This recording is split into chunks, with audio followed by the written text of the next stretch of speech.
சிறுபருப்பு அல்வா எப்படி செய்யுதுன்னு பார்க்கலாமா? சிறுபருப்பு வந்து 1/4 கிலோ, முந்திரி, திராட்சை, பாதம், சர்க்கரை, பால் 1/2 லிட்ரு, நெய் தேவையான பொருள். சிறுபருப்பை வந்து நல்லா வாஷ் பண்ணிக்கணும். வாஷ் பண்ணிக்கிட்டு குக்கரை வந்து சிம்மில் வச்சுக்கிட்டு சிறுபருப்பு கழுவுனதை அதில் அள்ளி போட்டுக்கணும். போட்டுட்டு நல்லா வதக்குங்க. சிம்மிலே வச்சு நல்லா வதக்கி ஒரு 3 ஸ்பூன் நெய் ஊற்றுங்க. 3 ஸ்பூன் நெய் ஊற்றி நல்லா வதக்கி விடுங்க. வதக்கிட்டு நல்லா அந்த அடியெலாம் பிடிக்காமல் வதக்கிட்டு 1/2 லிட்ரு பால் ஊற்றுங்க.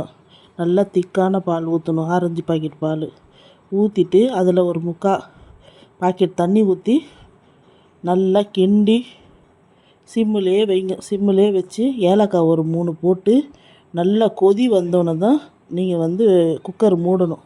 இல்லைன்னா பால் ஃபுல்லாக வெளியே தெரிச்சிடும். நல்லா 3 விசில் விட்டுணும். நல்லா கிண்டி விட்டுக்கோங்க. கிண்டிட்டு திருப்பி அடுப்பில் வச்சு சர்க்கரை 1/2 கிலோ சர்க்கரை போட்டு அதையும் நல்லா சர்க்கரை நல்லா உருகிற அளவுக்கு நல்லா கிண்டி கொஞ்சம் உப்பு போடுங்க. உப்பு போட்டிங்கன்னா ஸ்வீட் நல்லா தெரியும். நல்லாயிருக்கும். சிறுபருப்பு அல்வா டேஸ்ட்டாக இருக்கும்.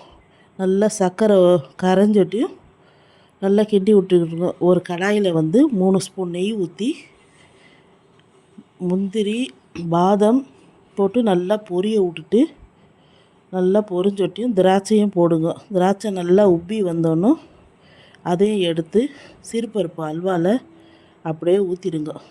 ஊற்றி நல்லா கிண்டி விடுங்க. உங்களுக்கு வேணும்னா நெய் வேணால் நீங்கள் ஊற்றிக்கோங்க.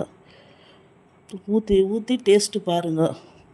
பார்த்துட்டு ரெடி. சிறுபருப்பு அல்வா ரெடி.